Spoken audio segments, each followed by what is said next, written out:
టాలీవుడ్ సినీ చరిత్రను తిరగరాసిన బాహుబలి సినిమా గతేడాది విడుదలై కలెక్షన్ల సునామీ సృష్టించిన విషయం తెలిసిందే. ఈ సినిమాను దర్శకధీరుడు ఎస్ఎస్ రాజమౌళి డైరెక్ట్ చేశారు.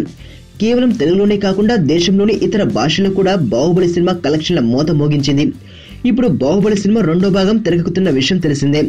ఇందులో ప్రభాస్, రానా, అనుష్క, తమన్నాలు ముఖ్య పాత్రలు పోషిస్తుండగా రమ్యకృష్ణ ఓ పవర్ఫుల్ పాత్రలో కనిపించి అందరి ప్రశంసలను అందుకుంది. అయితే తాజాగా ఈ సినిమాలో మరో బాలీవుడ్ బ్యూటీ జాయిన్ అవుతున్నట్లు ఫిల్మ్ నగర్ లో వినిపిస్తున్న టాక్. బాహుబలి రెండో భాగం షూటింగ్ కొద్ది రోజుల క్రితం ప్రారంభం అయిన విషయం తెలిసిందే.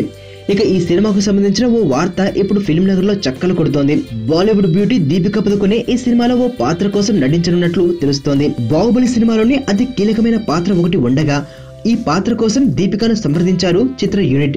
అయితే దీపిక మాత్రం ఈ విషయంపై ఎటువంటి క్లారిటీకి రాలేదని చెబుతున్నారు. మరి ప్రపంచవ్యాప్తంగా పేరొందిన బాహుబలి సినిమాలో దీపికా పదుకొనే నటిస్తుందా లేదా అనేది ఇంకా తేలాల్సిన విషయం. కానీ రాజమౌళి అద్భుతంగా మలిచిన ఈ సినిమాలో ఆఫర్ వస్తే ఎవరు మాత్రం వదులుకుంటారు చెప్పండి. త్వరలో ఈ విషయం అధికారికంగా ప్రకటిస్తారని అంటున్నారు సినీ పండితులు.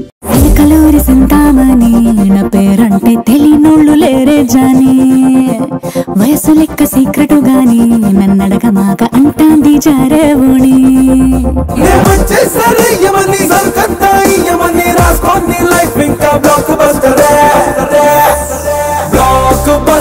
బ్లాక్ బస్టర్ నే చేస్తే నీ లైఫ్ బ్లాక్ బస్టర్.